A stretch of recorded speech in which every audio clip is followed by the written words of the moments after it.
Hello बच्चों, कैसे हैं आप? उम्मीद करती हूँ आप बढ़िया और एकदम मज़े में होंगे, खुश होंगे और लाइफ को एंजॉय कर रहे होंगे।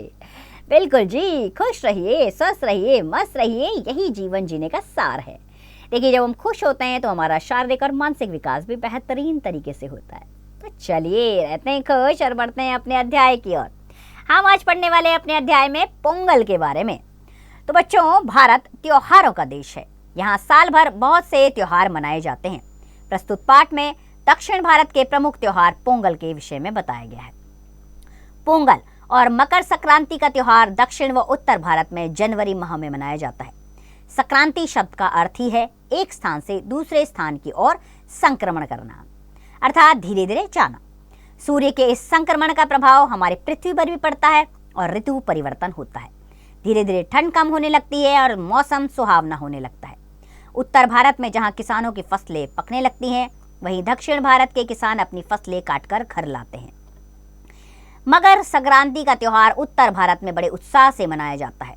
लोग पवित्र नदियों में स्नान करते हैं, दान पुण्य करते हैं और सूर्य देव की पूजा भी करते हैं। दक्षिण भारत में, विशेषकर तमिलनाडु में, इस दिन पोंगल से नया वर्ष आरंभ होता है। पोंगल विशेष रूप से किसानों का त्योहार है, परंतु तमिलनाडु में इसे सभी वर्गों के लोग बड़े उत्साह और धूमधाम से मनाते हैं।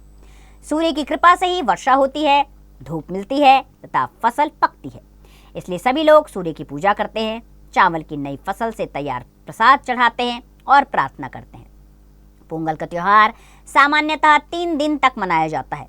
पहले दिन को भोंगी पोंगल कहते हैं। पोंगल के पहले दिन घरों की सफाई की जाती है, सारे कूड़े करकट को इकट्ठा किया जाता है। भोगी के दिन सभी घरों के सामने आग जलाई जाती है और उसमें सारा कूड़ा करकट जला दिया जाता है। दूसरे दिन को सूर्य पोंगल कहते हैं। घरों के आंगन द्वार पर तरह तरह की रंगोलियां सजाई जाती हैं। स्नान के बाद नए नए कपड़े पहनते हैं और एक दूसरे को पोंगल की बधाई देते हैं। फिर नए बर्तन में खेत से आए नए चावल, दूध और गुड़ से खीर बनती है, जिसे तमिल में पोंगल कहते हैं। उसका सूर्य देवता को भोग लगाया जाता है और सभी जन इस प्रसाद को ग्रहण करते हैं, यानी कि सब इस प्रसाद को खाते हैं। पोंगल के तीसरे दिन को मट्टू पोंगल कहते हैं। मट्टू का अर्थ है गाय, बैल, भैंस आदि पशु जो किसान के मित्र होते हैं। इस दिन सभी किसान अपने पशुओं के प्रति कृतज्ञता व्यक्त करते हैं। वे उन्हें नहलाते हैं और तरह तरह के रंगों के फूलों से सजाते हैं और उन्हें पोंगल से बने लड्डू खिलाते हैं। शाम को किसान अपने गाय बैलों के खुरों और सींगों पर रंग लगाते हैं, माथे पर तिलक लगाते हैं और उनकी पीठ पर नए वस्त्र बदलते हैं। उनका जुलूस निकाला जाता है और बैलों की दौड़, जिसे जल्लीकट्टू कहते हैं, आयोजित होता है। पोंगल पर्व के 3 दिन बड़े हर्ष और उल्लास के साथ बीतते हैं। पोंगल सचमुच प्रकृति माता और सूर्य के प्रति कृतज्ञता प्रकट करने का पर्व है। पशु पक्षियों के साथ साथ पारिवारिक समरसता और पर्यावरण पूजा का महोत्सव है ये। तो बच्चों, त्योहार जो होते हैं हमारे उल्लास, प्रेम और भाईचारे का प्रदर्शन करते हैं, इसीलिए हमारे जीवन में त्योहारों का विशेष स्थान है। तो चलिए बच्चों, अब बढ़ते हैं अभ्यास प्रश्नों की ओर, जिसमें सबसे पहले मौखिक प्रश्न आ रहे हैं। पहला प्रश्न है, पोंगल और मकर संक्रांति कब और कहाँ मनाई जाती है? पोंगल और मकर संक्रांति, पोंगल जो है दक्षिण भारत में और मकर संक्रांति उत्तर भारत में मनाई जाती है। ठीक है बच्चों, अब कब और कहाँ मनाई जाती है इसके बारे में आप स्वयं चर्चा करेंगे और बाकी के प्रश्नों को भी आप स्वयं लिखेंगे। आगे बढ़ते हैं हम अगले प्रश्न की ओर। इसमें सही विकल्प चुनना है। पहला वाक्य है इसमें, पोंगल में लोग किसकी पूजा करते हैं?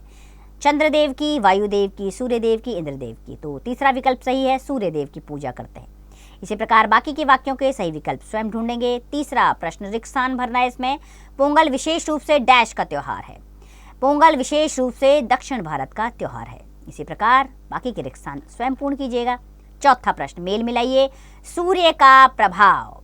सूर्य का प्रभाव, इससे क्या होता है? सूर्य पोंगल कहा जाता है, तो इसे सूर्य पोंगल में मिलाएंगे आप। इसी प्रकार बाकी के मिलान स्वयं कीजिए।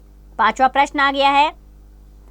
इसमें पहला प्रश्न है, इसमें प्रश्नों के उत्तर लिखने हैं बच्चों आपको। तो पहला प्रश्न, सूर्य के संक्रमण का पृथ्वी पर क्या प्रभाव पड़ता है? देखिए, सूर्य के संक्रमण से ऋतु परिवर्तन होता है, ऋतुओं में परिवर्तन होता है, इसीलिए ये त्योहार इस समय मनाए जाते हैं। इसी प्रकार बाकी के प्रश्नों के उत्तर स्वयं दीजिएगा आप। कल्पना की उड़ान में प्रश्न है, त्योहार क्या संदेश देते हैं? त्योहार प्रेम, सद्भावना और आपसी भाईचारे का संदेश हमें देते हैं। भाषा के बारे में इसमें पहला प्रश्न है, पढ़िए। ऋतु, पृथ्वी, पहले शब्द में री मूल रूप से और दूसरे शब्द में री मात्रा के रूप में प्रयोग हुआ है। री को मूल रूप और मात्रा के रूप में प्रयोग करते हुए 3-3 शब्द लिखिए। ठीक है, जैसे ऋषि हो गया, इसमें री मूल रूप से आया। ठीक है, कृपा, कृपा में ये मात्रा के रूप में आया है। ठीक है, तो इसी प्रकार बाकी के शब्द आप स्वयं बनाइए। अगला प्रश्न, विलोम शब्द लिखने हैं यहाँ पर। अर्थ आपको दिए गए हैं, ऊपर अर्थ का विलोम अनर्थ होता है। इसी प्रकार बाकी के विलोम स्वयं भरिए। तीसरा प्रश्न, ता लगाकर लिखिए। प्रसन्न जमाता प्रसन्नता, सफल जमाता सफलता। इसी प्रकार बाकी के भी शब्द बनाइए इसी प्रकार से। चौथे प्रश्न पर, शब्दों का वाक्य में प्रयोग कीजिए। आंगन, आज हमारे आंगन में बहुत साफ सफाई हो रही है। ठीक है, तो कोई भी आप वाक्य से बना सकते हैं। तो बाकी के भी शब्दों के वाक्य इसी प्रकार बनाइए। पांचवा प्रश्न आ गया, पर्यायवाची शब्द लिखने हैं। गाय, गाय का पर्यायवाची गौ और धेनु। इसी प्रकार बाकी के शब्दों के पर्यायवाची स्वयं लिखिए। विशेष संवर्धक गतिविधियां, पोंगल एक फसली त्योहार है। पोंगल के अतिरिक्त कौन से फसली त्योहार हैं, नाम लिखिए। तो बैसाखी भी आपका फसली त्योहार होता है। और भी कौन से फसली त्योहार है, इसके बारे में जानकारी लीजिएगा। रंगोली में रंगीन पेंसिल से रंग भरिए। देखिए कितनी सुंदर सी रंगोली आपके सामने है। तो निकालिए आपने कलर पेंसिल्स और रंग इसमें भर दीजिए अपने मन के अनुसार। तो बच्चों, इस तरह पोंगल एक बहुत ही प्रसिद्ध त्यौहार है जो हमें भाईचारे का संदेश देता है। हमारे जीवन में त्योहारों का अहम योगदान है। जितने भी त्योहार हमारे देश में मनाए जाते हैं वह सब प्रसन्नता का प्रतीक है। देखिए, रोज भाग दौड़ की जिंदगी से हम ऊब जाते हैं, इसीलिए जब त्योहार आते हैं हम सब मिल जुल कर उसको मनाने में जुट जाते हैं। जिससे क्या होता है, हमारे जीवन में थोड़ा सा परिवर्तन आता है, हमें मिलने जुलने का सबके साथ मौका मिलता है। इसीलिए त्योहारों को उल्लास और उत्साह के साथ ज़रूर मनाइए। तो उसी उम्मीद के साथ कि अध्याय आपको अच्छा लगा होगा, पसंद आया होगा। खुश रहिए, स्वस्थ रहिए, मस्त रहिए और इसका अभ्यास करते रहिए।